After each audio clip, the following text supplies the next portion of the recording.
Hey everybody, it's that time again. So if you're inclined to watch a bit of 175 action, make yourself comfortable, grab yourself a cold snack, and let's see what we have got here. Well, as you can see, I have done a bit of work on it. It's getting smaller by the day. More and more pieces coming off, and every bolt I undo, every nut I remove, it's looking worse and worse and worse. With hindsight, yeah, this was not a good buy. Is it worth repairing? Is it worth doing up? Quite honestly, no, it's not. But does that mean I'm not going to do it?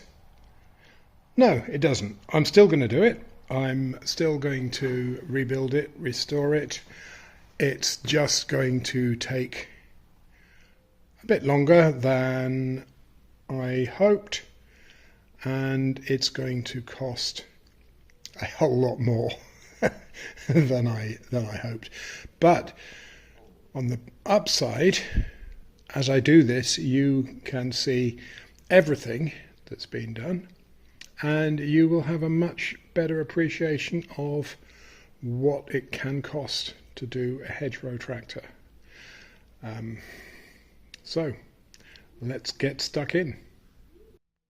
So as we've already seen, pretty well everything that can be welded has been welded. Whether it should have been welded is a completely another question, but everything has been welded up. Every single casting is broken in some way, whether it's just something relatively small like that, or looking at the front bolster here, something pretty major like that. So what I like about that though is that I'm not satisfied with just breaking a great chunk off it. It also blobbed a bit of snot around there as well. Always good. You know, why make someone's life hard when you can make it harder? Under the PTO housing here, the castings are broken. So I'll probably replace the centre section of the axle as well. Looking down here, you can see, now this is supposed to have, the 175 had a cast lump, cast steel there, bolted into those two, fitted round that, and put the pin for the link arm about where my finger is there. Needless to say, that's missing, and the lift arm has been put onto that without the correct spacer, so it's worn all up round there as well. That's annoying. It's not fatal though, so I'll probably keep these trumpets. But looking at this one, this trumpet's been apart, the final drive's been apart, and that drain plug should be at the bottom. So it's been put back at the wrong angle. Be interesting to see what I find inside. Clearly, in somebody's mind, it's easier to get a grinder in here, cut that plate off, and try and weld studs back on, than just spending less than £1 on a stud and a nut and replacing it. You gotta laugh. So at the moment, the only casting which looks undamaged, I have to say, is the actual gearbox there. And looking at the state of the teeth, the actual gears themselves, it doesn't look in bad condition. Same here with the PTO, doesn't look in bad condition. I'm going to split this and get that pump out and go through the pump. Going to do the brakes, the back axle, everything. So This tractor really is going to get a nut and bolt rebuild. But anyway, next step is to separate the engine from the gearbox and see what joy awaits inside.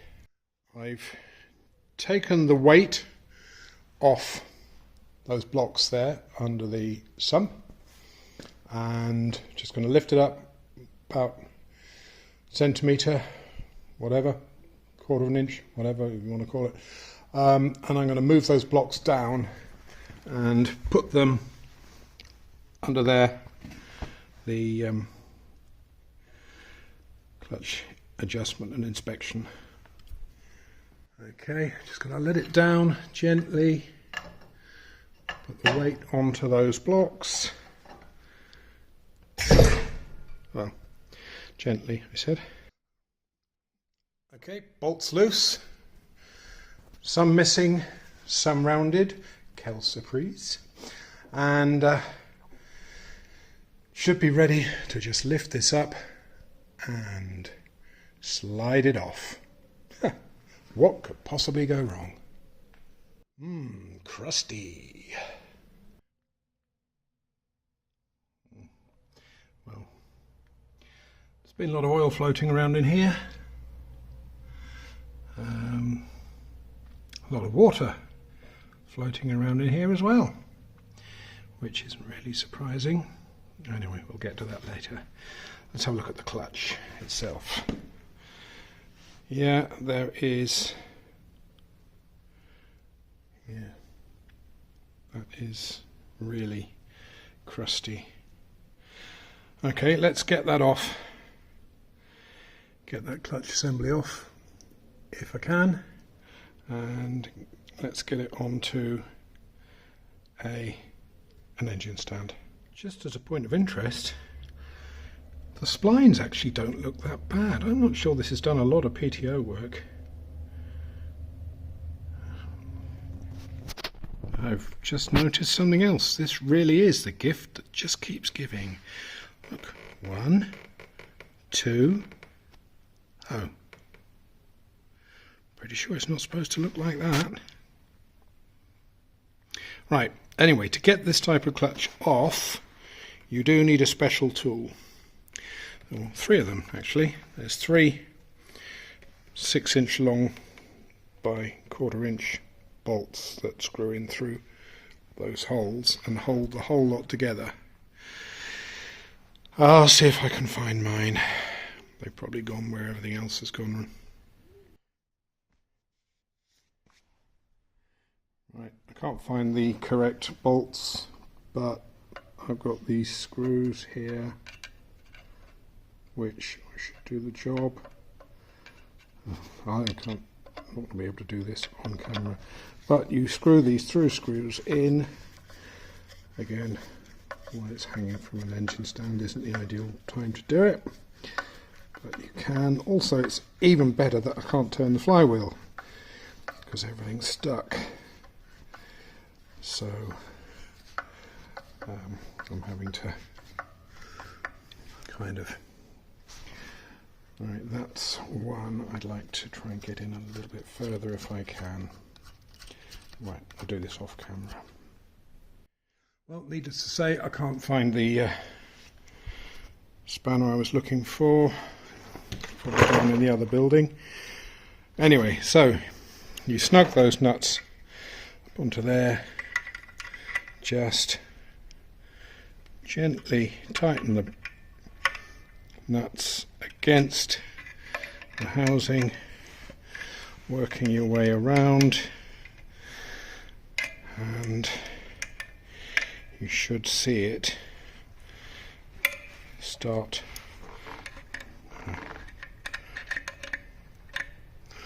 to pull the plates together.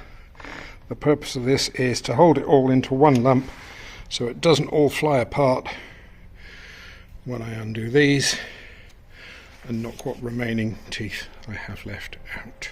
When you get these nuts tight enough, you should just start to see these toggle levers move inwards as they take up the pressure on the springs. Right, let's get the clutch cover off and hopefully I keep my teeth. Well, you didn't expect anything else, did you?